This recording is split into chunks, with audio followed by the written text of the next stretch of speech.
Look closely at the architecture of global commerce.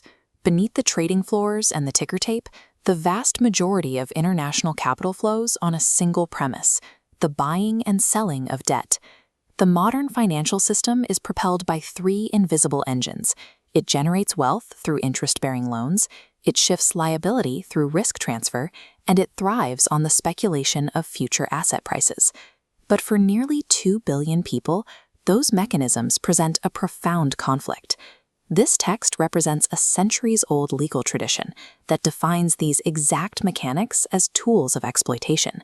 Islamic commercial law lays out three absolute prohibitions: riba, or the charging of interest; gharar, which is contractual uncertainty or ambiguity; and maisir, the reliance on gambling or raw conjecture.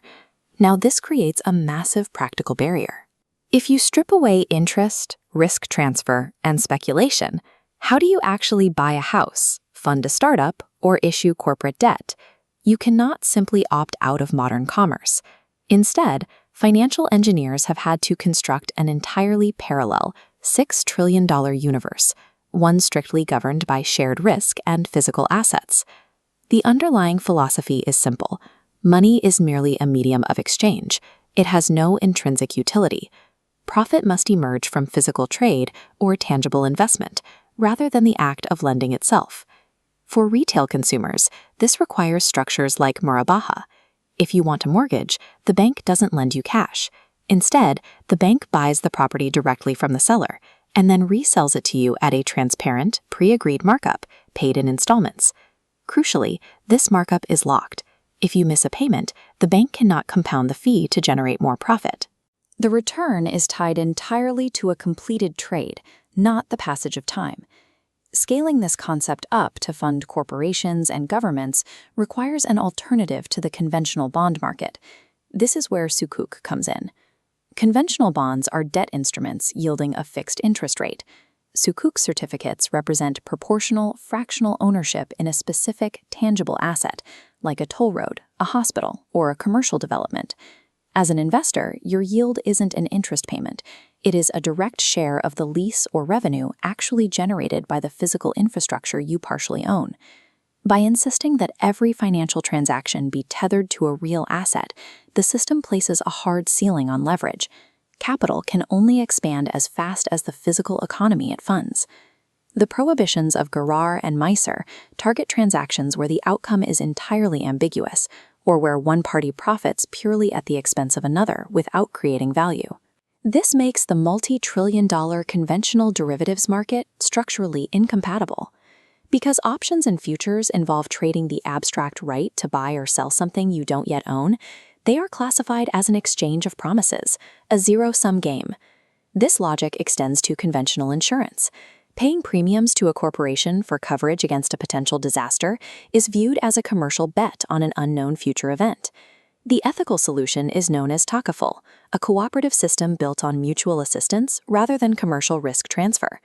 Instead of paying premiums to a company, participants make a voluntary donation, or tabaru, into a shared collective pool. They relinquish individual ownership of the funds to guarantee each other against loss. The takaful operator does not absorb risk for profit. They merely manage the pool for a flat fee. If claims are low and money is left over, that surplus doesn't become corporate revenue. It goes back to the participants. Replacing a profit-seeking corporation with a bilateral mutual aid structure forces risk to be shared collectively, rather than monetized by a third party. Applying these principles gets incredibly complex in the modern stock market. Even if a global tech company sells permissible products, it almost certainly holds interest-bearing cash or debt on its balance sheet.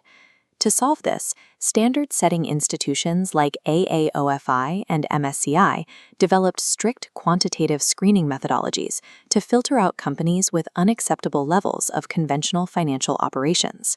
A critical rule is that a company's interest-bearing debt cannot exceed roughly 30 to 33% of its total value. But the math creates friction. AAOFI uses market capitalization as the denominator.